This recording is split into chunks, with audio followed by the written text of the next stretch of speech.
Thanks, Terry. Good evening, everyone. Welcome to the pre-council meeting of Monday, July 20th, 5:30 here at City Hall. The presidings will be overseen by our mayor, Bob Dekirk.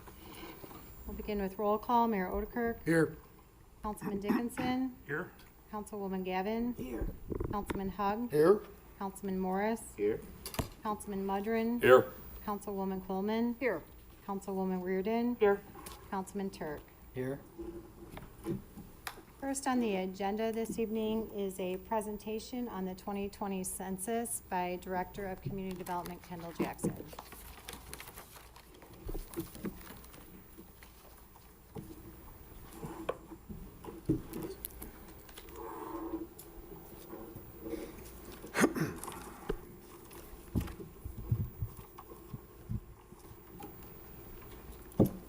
Good evening, Mayor and Council. Thanks for the opportunity to provide an update on the Census 2020 activities.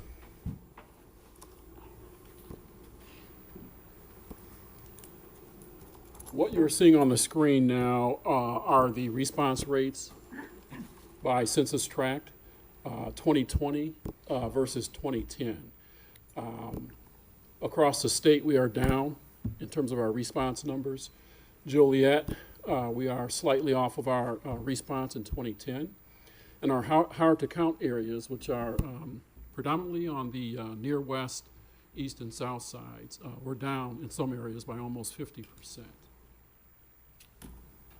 This map is a representation of those census tract areas.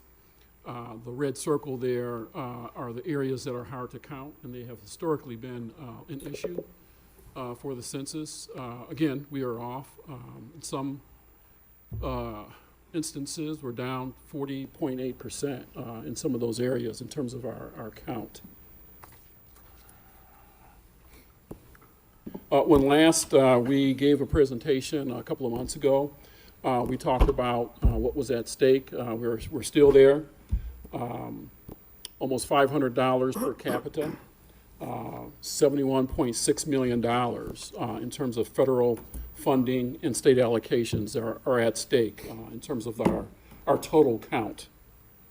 So if we're talking about some areas being down by over 50%, we really need to get a better response. So this is what we're doing. We formed the Joliet Area Complete Count Committee several months ago. I just want to point out the Joliet Public Library and the Spanish Community Center in particular. They have been doing a great job. We just learned today that the public library received an additional, I believe it was $35,000 or $45,000 grant to bring their total up to $75,000 for census activities. Spanish Community Center, they have almost 130 phone bankers. 11,000 calls and 922 commitments. And these are folks that are committed to taking the census online.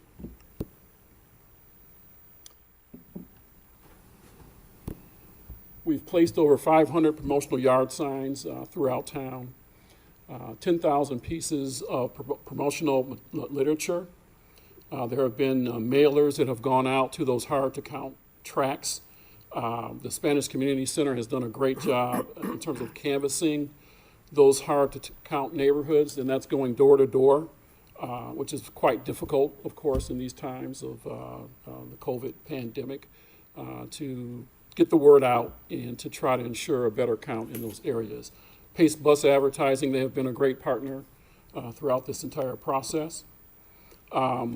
We are going to receive additional monies through the grant to extend our census coordinator through the fall of this year, and that is sorely needed. Just an example of the Pace Bus advertising, and these have been all over town.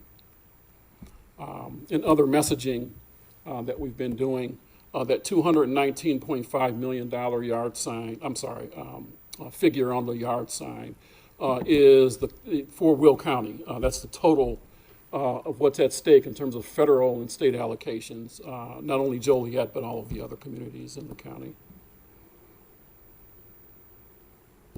The census has updated their timeline. The thing to really pay attention to is the census canvassing that will start next month and go through October. So that will be their door-to-door effort to get the count up.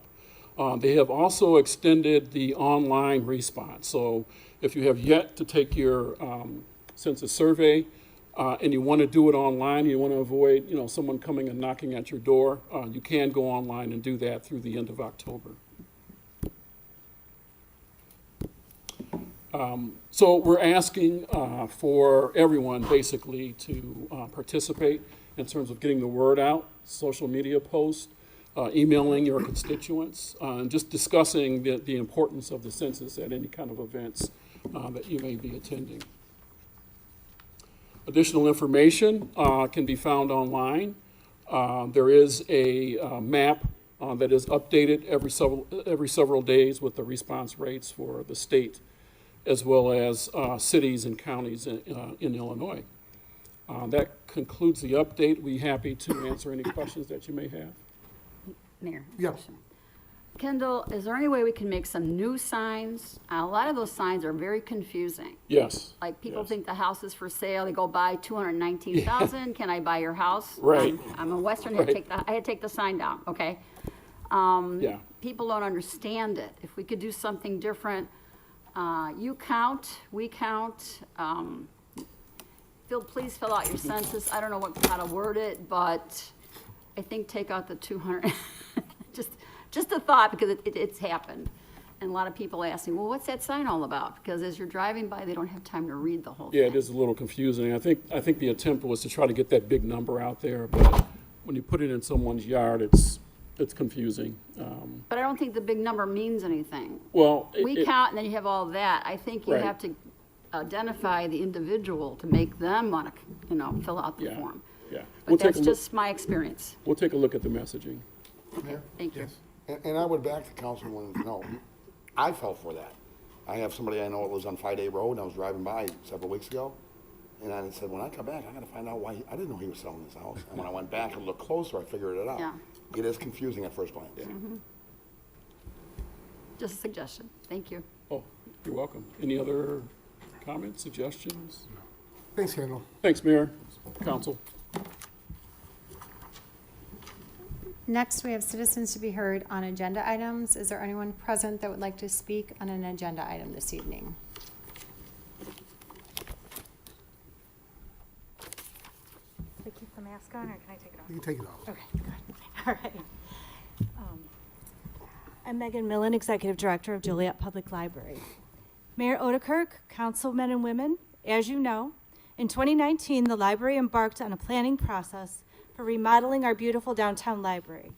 You heard all about our vision for Project Burnham, and on December 26, 2019, we were enormously grateful when the council voted to include bonds for the $6.5 million as part of your 2020 budget, and to add to the library's $4 million in reserve. On that day in late December, no one in this room could have predicted the advent of COVID-19 that forced a complete shutdown for months, or what a lasting impact that could have on the economy and society for the foreseeable future. By the time the library had to shut down in mid-March, we'd already done quite a bit of work on Project Burnham's floor plan and design. Working from home and using Zoom technology, we continued meeting with our architects to fine-tune the project. But like all things financial in 2020, the future of our project was uncertain. In late May, I was contacted by Senator Pat McGuire about our project. As the General Assembly headed back to Springfield, he was able to include a single regional project in the capital appropriations bill for FY 2021. He chose Project Burnham. Through the Rebuild Illinois Community Development Initiative, $6.3 million of what the city has committed will be funded as part of a 6-year grant. The library will make up the other $200,000. There was a problem there. This was voted on by the General Assembly and signed by the governor. I learned last week that the Secretary of State's office has already sent our grant to the Governor's Office of Management and Budgeting to be released. This is fantastic news and indicative of being very high up on the queue for payment. The library is incredibly indebted to Senator McGuire for this gift. Not only will it allow our project to continue more or less on schedule, but it will save the taxpayers of Joliet, many of whom are now struggling due to the recent shutdown, from having to increase their taxes. Not only that, this multi-million-dollar project will provide many union and prevailing wage jobs in every discipline. Many different times during the approval process last fall, Mayor Dekirk asked me if we could possibly find funding elsewhere. At the time, I was unable to tell him yes. Tonight, it is my great pleasure to say that we have done just that.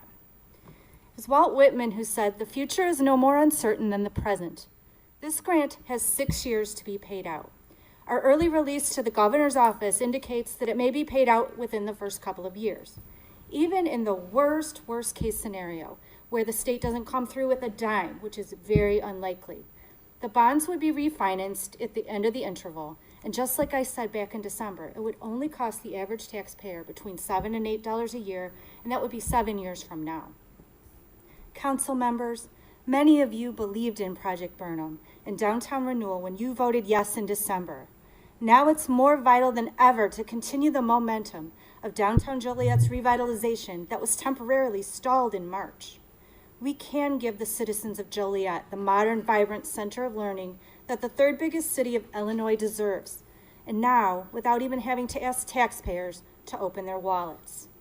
Tonight, I ask Council to please vote yes on the sale of the bonds, which will be paid off using state dollars. I'll leave it to Mr. Gadati to explain the intricacies of the financial arrangement. I'm simply asking for your continued commitment, this time in a much more painless way, to transform our downtown library into a valuable special community resource. Thank you. Thank you. Is there anyone else that would like to speak on an agenda item?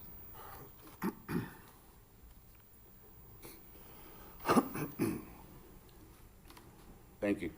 I'm Ralph Stevens. I'm the president of the Illinois Licensed Beverage Association for Will and Grundy County. Myself and our members that are here are opposed to any gas stations getting video machines. We feel this is going to hurt our business. We're going to saturate it in the area so much that it's going to take a lot of money out of our pockets. We've already went through this COVID, and we're just starting to come back a little bit, and hopefully we don't get closed again, and this would help us tremendously if you guys didn't do this. So that's where we stand, and if our members would stand so they know who they are here, I'd appreciate it. And this is something that's been on our agenda for a while, so hopefully you guys understand where we're coming from. Thank you very much. Thank you.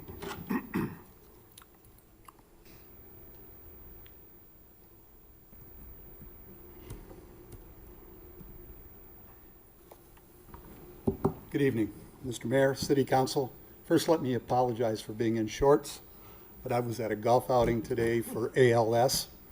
A classmate of mine from Notre Dame passed away about 12 years ago from ALS, and every year on this Monday, we hold a golf outing to raise money for that cause. I was here in November, December last year to talk about downtown Joliet, to talk about Joliet in general and our future.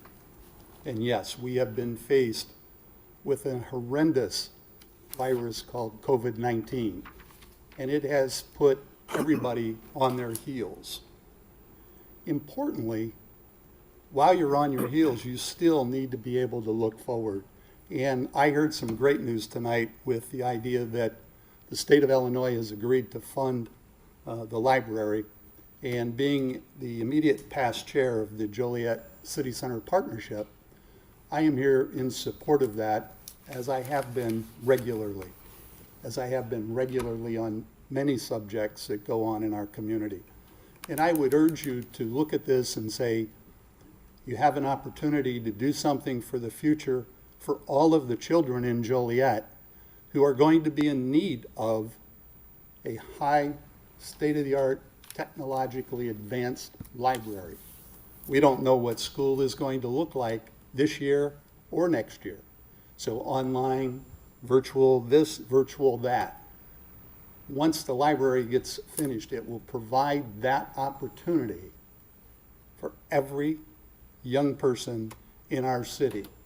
And I think I said something when I was here last year that we've all been places where we walked through a community or walked through a shopping area and said, geez, I wish we had that in Joliet. And I know everybody can think of something like that. This library will put Joliet in the forefront in terms of technologically advanced educational services for young people and everyone else. I'm getting better at the technology, so I'll be able to avail myself of a few things there as well. But I would encourage you, as you have done on many things, to look forward and say, yes, we need to do this so that our city is better off tomorrow than it is today. Sorry about that. And with that, thank you very much, and I encourage that support. Thank you. Is there anyone else that would like to speak on an agenda item? Seeing none, we'll pass it to the interim city manager to discuss tomorrow night's items. Thank you. Our first item tomorrow will be a proclamation that will honor our own finance department for receiving the Certificate of Achievement in Financial Excellence. This is becoming something relatively routine, and it's something that is given to organizations that have a transparent, well-prepared, and well-documented annual financial report. So kudos to Mr. Gadati and his team. Under council committee reports, we will have committee reports from the Finance Committee as well as Public Service. Under consent agenda, we have our standard approval of minutes, which we will have the July 6th and July 7th meetings, along with the invoices paid report for June. The item that the last several individuals brought up with regard to the library is also under the consent agenda. And it's a request that authorizes an engagement letter to be executed with the law firm of Ice Miller. This is for bond counsel services. As stated earlier, the 2020 budget included proposals for bonds, not only for the library, but also for vehicles and equipment replacement. Staff is proposing that the city proceed with the issuance of both bond issues, and because of the nature of tax-exempt bonds, it's a highly specialized area of law. In the past, we've used either Ice Miller or Chapman and Cutler for bond issues. Our finance director did solicit proposals, found that the Ice Miller proposal for $9,500 was in order, and he's recommending that we proceed with the adoption or the authorization to enter into an agreement with Ice Miller. Just for purposes of refreshing everyone's memory, the bond issues that we're talking about, one is for $4 million. This is for the vehicles and equipment. The funding of that particular bond issue is coming from the 3-cent per gallon tax that was imposed as part of the 2020 budget. Obviously, the funding of the library bond issue is proposed to be funded with a combination of the grant that was referenced, $6.3 million, along with reserve funds from the library.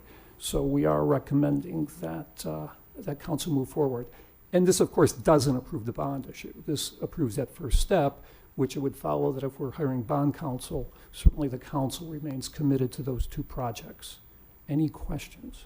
Mayor? Yeah. I would suggest that item 37920 be brought out on its own and not part of the consent agenda. Right. And is there a reason why you're lumping the two issues together? I understand ultimately they'd be one bond counsel, but I'm not sure if everyone voted the same on those two issues. The cost of issuance, if we had separate bond issues or separate engagement letters, it could increase the total cost. So in effect, we lumped them because the issuance would happen at the same time. So I do understand that complication, that if someone was for one of the two items but against another, there would, perhaps through discussing it or stating their opposition, it would be a way for them to go on the record. But in effect, the council or the city really shouldn't do two bond issues for this amount. They should combine them for cost purposes. Mayor? Yes. I would suggest that you separate it out from the, as I just said, consent agenda, and actually, we can take a vote on each one. It's up to the representatives. If both are approved, then they will be issued with the same letter and the same bond. No harm, no foul. If the council does not want one of the two bonds, then the ultimate bond being issued will be smaller. Does that make sense? Yes. So we can do that before tomorrow? Yeah, we could rearrange it. Bring it out of the consent agenda and then break it into two, and if they both pass, then they come back together when you issue Right. the bond. No, I got you. Okay. That's how we'll do it. We can do that legally? Yes, that's appropriate. You can set them out if you're making a motion, correct? Yes, I would make a motion that, Maybe tomorrow night when we vote. well, they gotta prepare it before tomorrow. Do you need tonight or tomorrow, the motion? You can do it tomorrow. Okay, At the I'll do it onset tomorrow. of the meeting, we'll amend it Okay. at that point.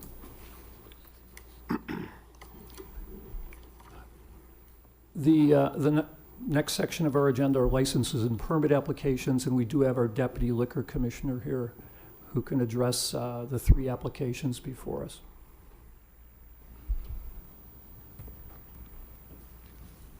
Mayor, City Council, Council Number 381-20. A public hearing was held on 6/17/20 at 9:40 a.m. for the issuance of a Class B and C liquor license. The applicant is Lambert Enterprises, Inc., owner Terry Lambert, DBA Lambert, mobile and convenience store located at 1529 Broadway Street. Two persons of interest appeared at the hearing, both opposing the issuance of the license. Their concern was the license would oversaturate the area with liquor licenses, cause existing license holders to lose businesses. The two citizens said liquor stores would suffer the most, and thus fear they would change Joliet gas stations would follow suit and apply for liquor and gaming license. In speaking to the applicant, Mr. Lambert had advised he would be seeking a B to serve alcohol on premise and a C license to sell packaged goods, and he would seek gaming machines. Mr. Lambert expecting the same ordinance waiver that Thornton gasoline stations got recently. Lambert recognized that Ordinance 4-39 prohibits the sale of motor fuel at any liquor license premise. However, Lambert feels that Ordinance 4-39 was effectively repealed when the City of Joliet Council agreed to enter an agreement with Thornton's LLC, which agreement waives Ordinances 4-39 allowing on-premise sales of alcohol and also the sale of alcohol and packaged goods. Mr. Lambert is asking for fair treatment. The applicant owes no money to the City of Joliet. The police department has no issues with the issuance of license. The building department and fire department are waiting some remodeling being done for final inspection. Due to the facts of the application violating Ordinance 4-39, not allowing alcohol sales if the current motor fuel is sold, and in the facts of the hearing, the Liquor Commission is recommending denying the issuance of the liquor license. We do have the attorneys here as well for this item. Do you want to go through all of them, or? Probably be easier if I just went through all and we can answer questions after, if that's okay? That'll work. Council Member 382-20. On 6/17 at 9:10 a.m., a public hearing was held for an issuance of a new Class B liquor license. The applicant is Win Vegas, Inc., owner Krishan Patel, DBA Win Vegas, located at 4704 Caton Farm Road. No person of interest appeared at the hearing. The applicant owes no money to the City of Joliet. The police department has no issues with the license. The building and the fire department are awaiting final inspection of the location. The applicant was at the hearing and showed interest in making the location to a gaming parlor. The business to nature has been discouraged by the administration in the past. The using of a liquor license as a pretext for video gaming is contrary to public policy. Due to the facts of the hearing, the Liquor Commission is recommending denial of the liquor license. Last is 383-20. On 6/17 at 9:20 a.m., a public hearing was held for a Class B liquor license. The applicant is Joliet Area Historical Museum, DBA The Old Prison, located at 1125 Collins Street. No person of interest showed at the hearing. The applicant owes no money to the city. The police have no issues with the issuance of license. Building and fire departments are awaiting final inspections. Due to the facts of the hearing, the Liquor Commissioner is recommending approval of the license at this time. Any questions for Oak? Yes. Now, the B license is for sale and consumption on site. Correct. No, sale and the consumption is a different license. The sale is packaged goods is C, and B is private, is drinking on spot, correct? Right, on site. Yep. So, okay. So there can be, under a B only, there can be no sale for packaged or off premises. Correct. And why is the prison asking for basically a bar license when they only have a couple of fundraisers a year and can easily go through the temporary license each time of the 2 or 3? Because they keep doing it over and over again, and it's easier for them to just have it blanket all the time, and then they can also reap the rewards of that as well. They So can that's sell why- liquor on site Right. every day? They can sell liquor on site. They have a liquor license, so if they have any function, they can sell liquor. They Correct. can sell to people that come visit? Correct. And then the other question was, I just wanted to point out, correct me if I'm wrong, 38220, that's essentially just another gaming parlor. 47 license. Fort Caton Farm? Yes. That's a gaming parlor. Correct. Which I think has been established in my district. We're not looking for massage parlors, we're not looking for gaming parlors, there's certain things we're not looking for as a community. Okay. I'm sure there's one or two guys out there that want massage parlors, but most of us don't. So yeah, I would, as the sitting councilman of that district, agree with your denial. Okay. Thank you. Thank you.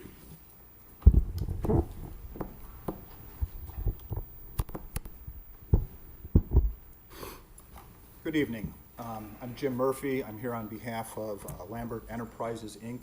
Also here tonight is Terry Lambert, the president of Lambert Enterprises, Inc. Lambert Enterprises, Inc. is seeking, originally filed for a Class A liquor license. My understanding is you're trying to phase that out, so we'd like to have a B and C instead. We do understand that there is an ordinance that prohibits gas stations from selling alcohol, or more correctly, that alcohol permittees cannot serve or cannot sell motor fuel. What we would like is the same consideration that has been given to Thornton's, and we believe it's appropriate. Mr. Lambert is a longtime, full-time resident of, lifelong resident of Joliet. This business was started by his family in 1957 in February. By comparison, Thornton's was started in 1971 in Indiana. It is a Delaware company. It is headquartered in Lexington, Kentucky, and it has, according to Forbes, $2.3 billion in revenues every year. I suspect that if I asked any of you, you would say that you support small businesses, you support local businesses, you support family businesses, and you support residents. So we're asking you to actually step to the fore and actually support this business at that time. Because you've done it for an out-of-towner, you've done it for a large corporation, and you've done it for somebody that basically has no ties to this community, with the exception of a few gas stations, which they have all over the place. And interestingly, Thornton's is not even what it was, I think, when this process was started. It's recently been bought out by BP and in a joint venture with a finance corporation. So it's even farther removed from this locality than what it was originally, and certainly far more removed than what the Lamberts are. I know there's several objections that you also had, Mayor, in your recommendation to the City Council. You talked about it being sort of a pretext for getting a gaming license. And certainly getting a gaming license is very important to the Lamberts. But that is also what Thornton's was asking for. In fact, in a letter dated September 9th, 2019, to Steve Jones, what Thornton's told the city was, we have 4 places where we have liquor license, 2 of them we have gaming. In those 2 places, we've only served 3 alcoholic beverages for on-premises consumption at these locations since gaming was introduced approximately 2 years ago. That's what they said going into it. So the idea that it's a pretext, I think you've already addressed that situation. With regard to the A, whether it's B and C, that's fine with us. With regard to, and Councilman Hugg, I know I saw you had questions with regards to whether liquor is appropriate for gas stations in itself. And I'm not sure, I mean, there's somewhat of maybe a natural tendency for that, but I'm not sure that that is any different than a tavern that has a parking lot. We know that people drive to bars, they drive away from bars. That's the same with gas stations. So we ask you to give it consideration. I do have a letter that I've made copies for everybody that I had sent to Chris Regis explaining why we think that there is a waiver of the ordinance based on the city's prior action. So I don't know who I should give that to. To the clerk. All right. Yep. Just so, are you done, Jim? Yes. Thank you. Yeah, just so I can be clear, I recommended against the Thorntons, and I have to be consistent, recommend against this. Obviously, Terry, you and your family have been a big part of this community. I just think the Thorntons was bad policy. I thought it was a bad decision by the council to issue that. And I would, again, tell you and the council that every other gas station in town is gonna be lined up behind you if we do this. So I wanna be consistent, and certainly nothing against, Terry, your operation, but it's bad policy for Joliet, in my opinion. And we understand those kinds of concerns, but having crossed the line, we think that you now have to address it with that, in fact, in the case. Mayor? Thank you. And I would just say too, Jim, obviously, I think it's obvious to anybody paying attention to this, if it's important, where my vote's gonna be. Because I've been consistent from the beginning when I called it out and said we shouldn't be doing this, it's gonna create a precedent. And I'm still against it, so just so you know. And That's a quite matter of frankly, consistency. we agree with you. Okay. We think it created a precedent. Okay. And we think you should then follow that precedent. Well, I'm gonna follow my precedent in voting. Thank you. Thank you. If you can give that to the clerk, then she'll pass it out.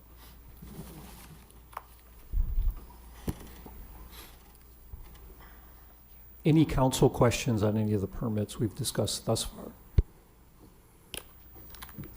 The last permit on the agenda will be the application for a drive-through permit for Dunkin' Donuts over at 800 Rayner. Council will recall that this was tabled due to the fact of the location and some concern that there may be some traffic issues, some complexity with regard to Six Corners. As it was tabled, it was referred back to the petitioner, who was requested to undertake a traffic study, which has been done. I know a copy of it has been distributed to council, along with a petition, actually, that the owner did within the immediate neighborhood pertaining to the restaurant. Earlier at the Public Service Committee meeting, it was discussed. There was a brief presentation made by the architect, the engineer, and the owner. And there was a recommendation to move forward by the city council. However, there is a caveat that will be added for discussion tomorrow. And it's a caveat that says if left turn restrictions become warranted based upon engineering review into the future, that there could be some potential left turn restrictions there. So that'll be added. Our corporate counsel will add some language for consideration by council. We do have the owner petitioner here if there are any questions about the proposal or the traffic study. It is being recommended by our engineering staff. Mayor? Yes. And just to follow up on what Steve had just said, so myself, and I think there's some other council members, maybe Councilman Coleman, that people had concerns about taking left during traffic out of there onto Rayner, you know? So that's why we made sure, you know, the traffic study shows that shouldn't be a problem, but if it did develop into a problem, we wanted it in the agreement that later we could put the restrictions. That's what we discussed today. Yes, so that will be added to it. So I wanted to just clarify what Steve had already said. And otherwise, everything was good. Okay. Any questions? Yes. Good. You know how the alley is right there? Yes. What kind of divider are you gonna have there? Are you gonna have a wall, or are you gonna have a fence? Yeah. So we have no use of the alley at all. Right. And the divider will be a board-on-board cedar fence. And obviously, there's a lot of landscaping also that will help buffer, some things. But the fence will be right at the alley and help buffer a lot of the light and sound that might be developed. Now, will there be any openings between along that fence line there, like where pedestrians can walk through it or not? Well, no, actually, So we don't have it proposed right now, though. not is proposed right now, but we are thinking about doing that. So I did go to all the neighbors on Kelly Street. Yeah. They all were fine with this. But Yeah, I had spoken with Rick at Right. Thayer Brothers. Yes, and I did. he had said that you guys were working with him that is correct. and there was gonna be some kind of opening there. Correct. I'm just checking with you to make sure that was still in there. Yeah. So because also there's a lot of foot traffic too. So all the Kelly streets behind it, I've seen a lot of people walk into the CVS. Right. Right. So if that is what we need to do, it definitely. If it's justifiable, If it's justified. we'll put it in. Okay. If we feel that it's a safety concern, we can address that as it comes up. So we'd like to be flexible, obviously allow it, right? Because having the ability to have people pedestrians who could come onto the property very easily, we're willing to support that. However, again, if it becomes a safety issue, if the police have a concern about it, then we, obviously it's not detrimental to the approval of this process. Sure. We appreciate the opportunity to bring this to your attention. I think tabling it to today gave us the opportunity to address some of the concerns regarding the traffic and really did give the ownership the ability to go out and canvass the neighborhoods. 147 some odd signatures in support of this, I think, really goes to show in the and this is in the immediate area, that the support is there for something like this. So we really appreciate the opportunity to do that and present it to you. Mayor? Yes. One other thing that I wanted to bring up, because some people expressed concern about the unnamed second business. There is a total of 4,000 square foot retail space for the entire building, and there are 40 parking lots. So anything they put in later cannot include a drive-through, and we'll have to work, it will be within our ordinance and our arithmetic for the number of, we need, one space for every 200 square feet. Councilman Hug, it's actually 20 parking spaces. Or 20, I'm sorry, Yeah, not 40, 20. Right. Which meets the ordinance. So between the two businesses, once they open, they don't have a named business yet because they haven't built their building yet. They haven't even gotten approval yet. When they do get a business, they're gonna have to be able to fit between the two estimates within that 20 parking space.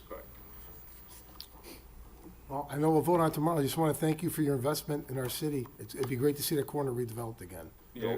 It's gonna look great, and we really appreciate so far the support from staff and actually working with staff. I'd mentioned in the previous meeting, there's not a lot of times where staff will, let's work this thing out, let's make it work, and we did that. And you're talking about reiteration of a site plan over and over again to make sure it not only works for the operation of the site internally, and that there's safety pieces in place for that, but as you progress off the property, we still want to maintain obviously safety concerns for traffic, pedestrians, and make it a good development functionally, but also aesthetically. I mean, it's a significant investment into the property, and obviously the return on that investment are tax dollars that are generated from the uses in that building. Thank you. Any other questions? We'd be happy to. Thank you, Thank guys. you very much. Next item is a public hearing that was scheduled for tomorrow. It is being recommended to be tabled to September 15th. Just give you a brief overview. It's about a 4-acre parcel at the intersection of Route 6 and Gauger that relates to a gas and wash. Apparently due to need for additional time for finalizing plats, working on some access issues with Will County Department of Transportation, and proceeding with negotiating a draft annexation agreement, they'll need additional time. So we'll have to open it and then reschedule. Under ordinances and resolutions, the first ordinance is something we actually talked about in Mr. Jackson's presentation, which is the 2020 budget. We are recipients of additional funding from the Metro Mayor's Caucus for the 2020 outreach efforts for the census. We are going to receive $26,000 in additional funding, And of that dollar amount, 11,000 will be for the part-time census coordinator who we've been using to get some of those hard-to-reach areas. And the remaining amount will be used for some marketing efforts. So there'll be a resolution and an ordinance amending the budget tomorrow. Any questions? Next ordinance is an ordinance that would approve the reclassification of the zoning at property at 4998 Theodore Street. This is a parcel property that is presently zoned R1. It's most recently operated as a Montessori school, but it's in an area that's primarily business. So the owner is not quite sure whether they're going to continue the Montessori school. They're seeking rezoning. They may put the property up for sale. And this was the subject of a plan commission discussion, public hearing. The plan commission is recommending rezoning the property unanimously. It was a 9-0 vote. Any questions? Next ordinance is an ordinance that repeals and replaces Chapter 31 of our sewer ordinance. In short, this is something that updates sewer ordinance based upon US EPA guidelines. Primarily relates to the pretreatment process. I'm sure our utility director would be happy to give you a very detailed explanation of all 95 pages if you'd like. If not, I'll just say that the recommendation came from Public Service to approve. Under resolutions, we have a resolution that authorizes the execution of an exchange agreement with the Burlington Northern. This is primarily a cleanup ordinance. Council will recall that as we went through the negotiations with the railroads, with Metra, on the new train station, there were a number of parcels that were transferring back and forth ownership-wise. This basically allows easements to come to the city. Any questions? Next resolution is a resolution accepting a Illinois EPA low-interest loan. This is one of those things that it's hard to believe we're getting this. In effect, there's a loan agreement that'll be for a little over $937,000, and it's for lead service line replacements. And we're going to get the loan forgiven. In effect, it's free money. Our estimate from our utility director is that this will take care of about 150 lead service lines. So we're certainly starting this project in a timely fashion for these kind of opportunities. Any Steve, questions? Yeah, I was at a water seminar in Washington, and they talked about this in the unfunded mandate that may come down on cities. You may know, is there any other talk about this being at some point mandated for all cities, but an old city like Joliet, to go and have to do this citywide? I've heard the same rumors. Obviously, whenever there's any sort of health issue that happens, whether it's the Flint or whether it's other environmental issues, people start talking about regulation and legislation. We know of nothing that's definitive, but obviously having opportunities like this would at least let us get a step or two ahead of the game if it does happen. Thank you. Next resolution is a resolution approving an honorary street name. This is a name change that would change Dover Street between Canal and Youngs to Margie Woods. Next resolution is executing a lease agreement regarding property at 1599 John Page Drive. What this is a renewal of a cell tower lease. This would add 8 additional 5-year terms to our existing agreement. The vendor would have to give us $35,000 upon execution. The rent would be $750 a month, which is an increase, and there would be annual 2% escalators. Any questions?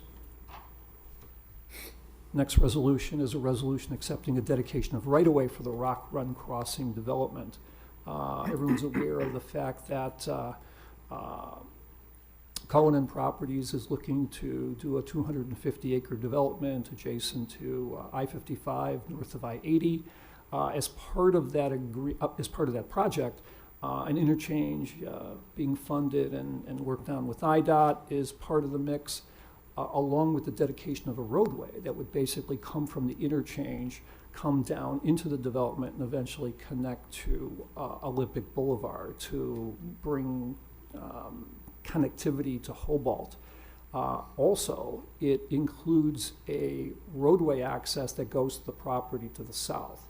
Property to the south is not owned by Cullinan and is presently served by the kind of a beat-up frontage road that comes right along I-55.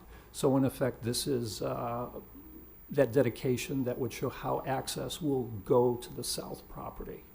Any questions? The rest of the agenda really are bids and contracts, and I won't highlight anything there unless there are questions.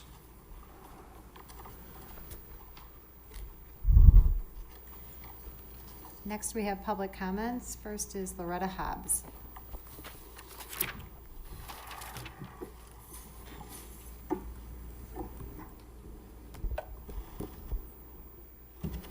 Good afternoon, Mayor and council members. I would like to say rest in peace to my frat brother, John Lewis, who was a part of Phi Beta Sigma. I'm actually a member of Zeta Phi Beta Sorority Incorporated. So let me get to this information. Information research done by Tony Lachelle, who's the co-founder of And Justice for All. Reporting officer, this is about Joliet PD, Eric Hunt. Kenny stated that Lori swallowed crack cocaine, which is why he became ill and was transported to the hospital during the incident. When did Mr. Kenny see Mr. Lori swallow the drugs? How did Mr. Kenny know Mr. Lori was transported to the hospital if Mr. Kenny was already booked? There's a hole in your guys' Joliet PD's report. Reporting officer, Jose Tellez, assisted by Andrew McHugh. Lori was on the scene and had been initially patted down by Officer McHugh and didn't have a large quantity of money in both front pockets. I was then informed by Officer Whiting, that we were to confiscate the money and that Lori had in his front pockets. I did advise Lori that I was going to confiscate the money on his person and advised that I was going to pat him down, to which he complied and placed his hands on my squad car. Why confiscate money? Why do a second pat down? Why the second pat down containing more money than in the same area you found drugs for the same front pockets containing where the money was at? Why didn't you find the drugs during the first pat down? Lori was told to get his hands out of his pants and proceeded to turn around and dove towards the ground with both of his hands underneath his torso.